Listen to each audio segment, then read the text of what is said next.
Bones, bien llegados a la Cla Invisible. Estamos hoy aquí en la Llocura de Mieres para hablar de La Rexenta, de Leopoldo Alas Clarín, una traducción de Víctor Suárez, expulsada en 2018 por Saltadera.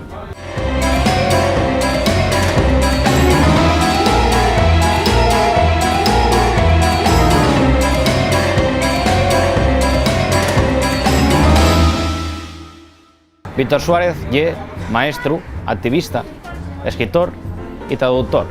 Pues non ye La Rexenta la primera obra que se anima a tornar.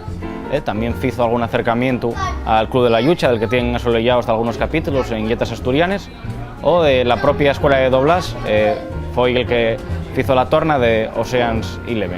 Esta torna de La Rexenta fue el fruto de más de 3 años de trabajo por parte de Víctor Suárez, que preocupóse de hacer una traducción abondo literal, que no una adaptación, calteniendo siempre el estilo, lo cual creo que da que a tener muy en cuenta.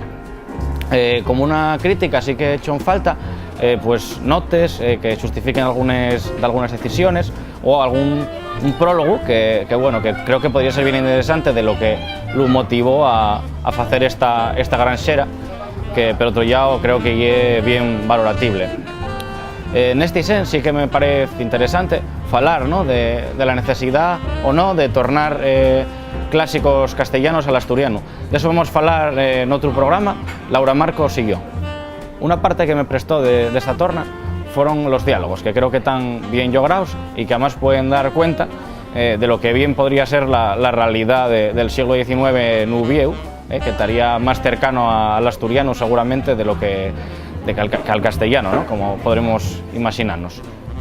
El tema de la traducción al asturiano desde obras clásicas castellanas da para mucho. De ello, como vos dije, vamos a falar en otro capítulo, Laura Marcos y yo. La heroica ciudad dormía la siesta. Lábrigo, caldio y perezoso emburriaba las nubes blancucies que esgallaban al correr contra el norte. Nescais no había más ruido que el boreo estridente de los remolinos de polvo, trapos, palles y papeles que viven de regato en regato, de cera en cera, de esquina en esquina, revolando y persiguiéndose, como caparines que se busquen y fuxen y que el aire endolca nosos pliegos invisibles, como turbes de piravanes, aquellos migalles de la vasoria, aquellos sobres de to apinábense, paraben como dormíense un momento y brincaben otra vegada sobre saltaes, espardiéndose, esguilando unes peles paredes hasta los cristales temblosos de los faroles, otros hasta los carteles de papel mal apegado a las esquines, y había una pluma que llegaba a un piso tercero y arenina que se incrustaba padíes o paños na vidriera de un escaparate agarraba un plomo. Si os prestó este vídeo y queréis seguir falando y reflexionando sobre la literatura, compartí y no deséis de seguir a La Cla Invisible aquí, en Play Presta.